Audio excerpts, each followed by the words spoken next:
বিদেশি বিনিয়োগকারীদের আস্থা ফেরানো, ভালো কোম্পানিকে পুঁজিবাজারে আনা এবং বাজারকে আন্তর্জাতিক মানে উন্নীত করতে একগুচ্ছ সংস্কার পরিকল্পনার কথা জানিয়েছে Bangladesh securities and exchange commission. কমিশনের চেয়ারম্যান বলেছেন, ধাপে ধাপে এসব উদ্যোগ বাস্তবায়ন হলে দেশের পুঁজিবাজার আরও গতিশীল ও টেকসই হবে। আফরিন জাহানের রিপোর্ট। পুঁজিবাজারে দেশি বিদেশি বিনিয়োগ বাড়াতে আস্থা ফিরিয়ে আনার উপর জোর দিচ্ছে বিএসইসি।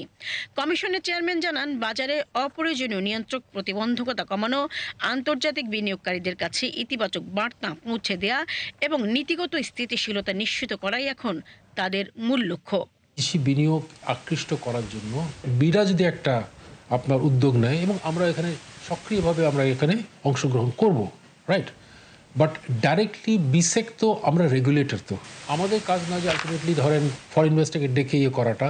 আজ আমি মনে করি এটা ঠিক আর কি, বরং ধরেন একটা ডিবিএ আছে বা ব্র্যাক ইপিএল আছে, ওরা ডিল উইথ ফরেন ইনভেস্টার্স, ওরা যদি করে থাকে আমরা কিন্তু সক্রিয়ভাবে অংশগ্রহণ করব।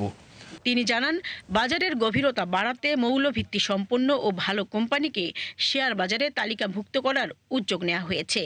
একই সঙ্গে দ্রুত আইপিও প্রক্রিয়া, বন্ড মার্কেট সম্প্রসারণ এবং লেনদেন নিষ্পত্তি আরও আধুনিক করার পরিকল্পনাও রয়েছে কমিশনের। আজকে যদি আপনি একটা ফ্লোর প্রাইস ইন্ট্রোডিউস করে দেন, এরপরে যদি মার্কেট মনে করে that the intrinsic value of this share is much lower than the floor price, সে কি কেনাবেচা করবে? করবে না তো। আপনি ইন্ডেক্সটাকে ঠেকানোর জন্য যে আমি ফ্লোর প্রাইস দিয়ে দিলাম, কিন্তু ট্রানজাকশন তো হবে না তখন আর। এটা আত্মঘাতী আমি মনে করি। বিএসইসি চেয়ারম্যান আরও জানান, কমিশনের কার্যক্রমেও ডিজিটাল রূপান্তরের উদ্যোগ নেওয়া হয়েছে। কাগজ নির্ভর কার্যক্রম কমিয়ে আধুনিক ডকুমেন্ট ম্যানেজমেন্ট ও ডিজিটাল সেবা চালুর মাধ্যমে সিদ্ধান্ত গ্রহণের গতি বাড়ানো এবং সেবার মান উন্নয়নের পরিকল্পনা রয়েছে। তার মতে, এসব সংস্কার বাস্তবায়িত হলে দেশি বিদেশি বিনিয়োগকারীদের আস্থা আরও সুদৃঢ় হবে এবং পুঁজিবাজার দীর্ঘমেয়াদে টেকসই ভিত্তি পাবে। আমার প্রথম টার্গেট ছিল যে আমি জয়েন করার পরে ফ্লোর প্রাইস আর থাকবে না, এবং বিদেশি বিনিয়োগকারীদের বলবো এখন থেকে আর কোনো ফ্লোর প্রাইস হবে না।